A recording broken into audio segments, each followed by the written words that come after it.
Assalamualaikum warahmatullahi wabarakatuh. Kisah sahabat Rasulullah Shallallahu Alaihi Wasallam. Kisah Umar bin Khattab radhiyallahu anhu. Bagaikan anak kecil yang penurut, Umar pun berlalu. Sesaat kemudian kembali dengan jenggot yang mengucurkan air. Diberikanlah lembaran mushaf yang berisi Surah Taha ayat 1:6. Makin kuatlah hidayah. Allah membuka mata hatinya. Setelah ayat-ayat tersebut dibacanya, meluncurlah kata-kata dari mulutnya. Tidak pantas bagi Allah yang ayat-ayatnya sebegini indahnya, sebegini mulianya mempunyai sekutu yang harus disembah. Tunjukkanlah padaku di mana Muhammad. Sebuah pernyataan yang menunjukkan perubahan sikap dan keyakinannya selama ini terhadap Nabi Shallallahu Alaihi Wasallam. Khabbab bin Arat pun keluar dari persembunyiannya dan berkata, "Bergembiralah Umar, sesungguhnya Nabi telah bersabda tentang dirimu." Beliau berdoa, "Ya Allah, kuatkanlah Islam dengan salah satu dari dua Umar bin Hisham, Abu Jahal, atau Umar bin Khattab, dan engkau dipilih Allah untuk memperkuat Islam."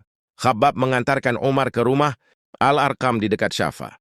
Di sana ia ditemui Nabi Shallallahu Alaihi Wasallam.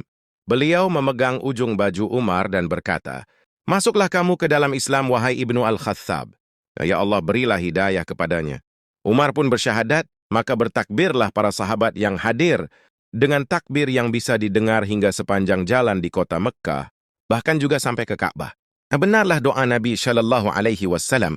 Keislaman Umar mengguncangkan kaum musyrik dan menorehkan kehinaan bagi mereka, tapi sebaliknya memberikan kehormatan, kekuatan dan kegembiraan bagi orang Muslim. Tidak seperti mu'alaf sebelumnya yang umumnya menyembunyikan keislamannya, Umar sebaliknya. Diingatnya siapa yang paling memusuhi Nabi Shallallahu Alaihi Wasallam, siapa lagi kalau bukan Abu Jahal. Umar mendatangi rumahnya dan menggebrak pintunya. Begitu Abu Jahal keluar, Umar memberitahukan keislamannya. Abu Jahal menutup pintu dan masuk kembali ke rumahnya. Begitu pun ketika diberitahukan kepada pamannya, Al-Ash bin Hashim, dia justru masuk ke rumah. Biasanya mereka berdua ini kalau bertemu dengan orang yang masuk Islam, mereka menangkap dan menyiksanya. Ketika kembali kepada Nabi Shallallahu Alaihi Wasallam, Umar menginginkan orang-orang Islam untuk tidak sembunyi-sembunyi lagi. Karena menurut pendapatnya, mereka ini dalam kebenaran, hidup ataupun mati. Pendapatnya ini dibenarkan oleh Nabi Shallallahu Alaihi Wasallam. Dan beliau menyetujui keinginan Umar. Beliau mengeluarkan orang-orang Muslim dalam dua kelompok. Kelompok pertama dipimpin Hamzah, yang telah memeluk Islam 3 hari mendahului Umar, dan kelompok kedua dipimpin Umar sendiri. Orang-orang musyrik hanya terpana tidak berani berbuat apa-apa seperti sebelumnya. Tampak jelas kesedihan di mata mereka. Karena itulah Rasulullah menggelari Umar dengan Al-Faruq, pemisah antara yang hak dan yang batil. Sejak saat itu orang-orang Islam bisa beribadah, dasar membuat majelis di dekat Ka'bah, tawaf dan berdakwah, serta melakukan pencegahan terhadap siksaan-siksaan. Sikap Umar atas perjanjian Hudaybiyah. Ketika perjanjian Hudaybiyah disetujui antara pihak Quraisy dan Nabi Shallallahu Alaihi Wasallam, sebagian besar orang-orang Islam merasa kecewa.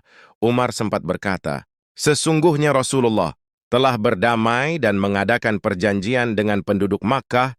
Dalam perjanjian itu, Nabi Shallallahu Alaihi Wasallam telah memberikan syarat yang kelihatannya lebih memihak pada kaum Quraisy.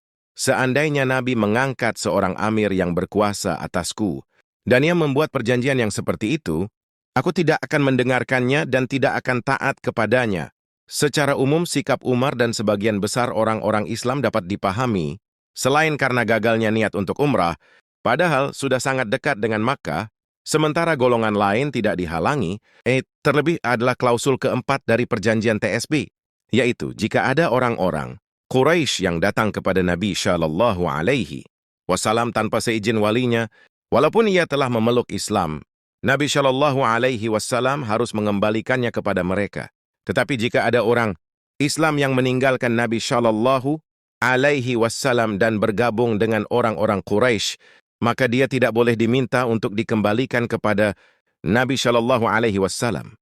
Insya Allah besok kita lanjutkan dengan kisah Umar bin Khattab